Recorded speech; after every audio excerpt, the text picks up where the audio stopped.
Hello friends, welcome to my channel secrets of CPR. मेरा नाम है सरबिंदु पाल। आइए फ्रेंड्स देखते हैं कि आज निफ्टी और बैंक निफ्टी में सीपीआर के सेटअप पर कहां हमें बेस्ट ट्रेड की अपॉर्चुनिटी मिल रही थी और कहां हम ट्रेड कर कर एक प्रॉफिटेबल ट्रेड ले सकते थे। तो पहले हम देखेंगे कि निफ्टी में क्या हुआ, निफ्टी में क्या ट्रेड की अपॉर्चुनिटी थी। पहले आप देखेंगे कि जैसे ही मार्केट गैप अप ओपनिंग होती है और ओपनिंग होते ही जहाँ से कल सेलिंग आई थी उसी लेवल के आसपास से दोबारा सेलिंग आती है और एक बियरिश कैंडल बन जाती है पहले ही दिन में, यानी कि मार्केट ओपन होते ही सेलर्स आ जाते हैं मार्केट में। उसके बाद ये देखेंगे ये वीकली पिवट पे मार्केट आके सपोर्ट लेता है, उस वीकली पिवट को ब्रेक करता है, नीचे जाता है और सीपीआर पे सपोर्ट लेता है, राइट। अब आज के दिन का सीपीआर क्या है? एकदम नैरो टू ओवरलैपिंग सीपीआर है। इसको ओवरलैपिंग सीपीआर भी बोलते हैं, नैरो सीपीआर भी बोलते हैं। तो ये जब भी ऐसा दिन होता है तो क्या है, मोस्टली चांसेस ऐसे होते हैं कि ट्रेंडिंग डे मिलेगा हमें मार्केट में।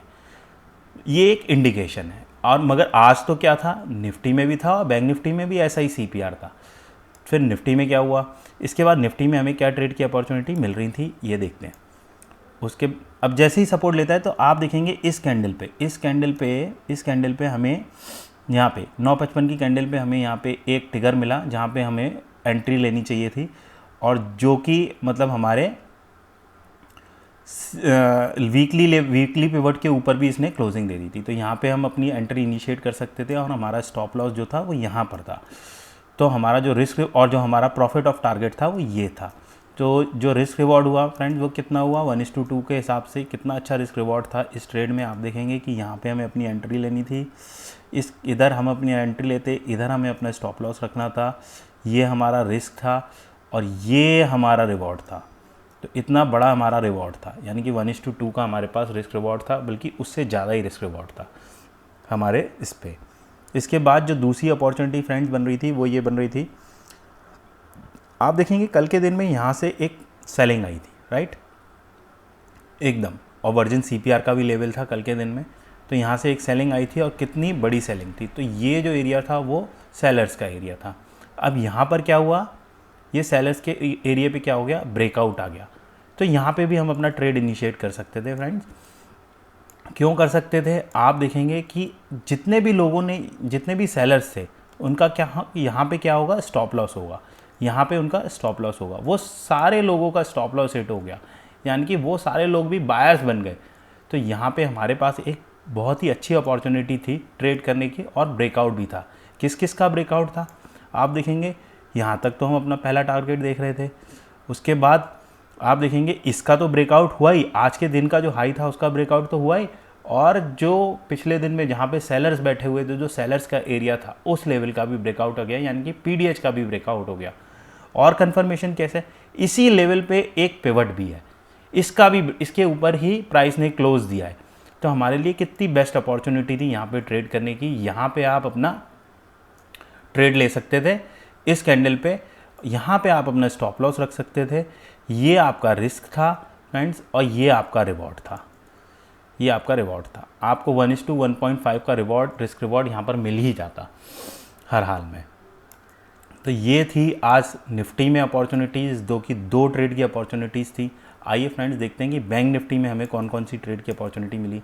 बैंक निफ्टी में भी सेम डे था, पहली ही कैंडल बियरिश कैंडल बनी, उसके बाद सीपीआर के ऊपर इसने सपोर्ट लिया और ब्रेकआउट दिया। आप अगर यहाँ पर अपना ट्रेड इनिशिएट करते फ्रेंड्स तो ये तो आपका एरिया हो जाता, ये आपका रिस्क था, और हमें जो टारगेट देखना था वो सबसे पहले देखना था टुडेज हाई तक। तो ये आपका रिवॉर्ड होता। तो ये 1:1 का आपका रिस्क रिवॉर्ड था। इसके बाद फ्रेंड्स अगर कोई ट्रेड की अच्छी अपॉर्चुनिटी अगर बन रही थी तो फ्रेंड्स वो बन रही थी, अगर आज के दिन का हाई का ब्रेकआउट आ जाता है तो हम ट्रेड की अपॉर्चुनिटी को सर्च कर सकते थे। तो आज के दिन का जैसे ही हाई गया तो हमें अपने ट्रेड की अपॉर्चुनिटी को यहाँ पे सर्च करना था। तो यहाँ पे देखेंगे ब्रेकआउट आया है, उसके बाद यहाँ पे आप अपना ऑर्डर लगा सकते थे, यहाँ आप अपना स्टॉप लॉस रख सकते थे।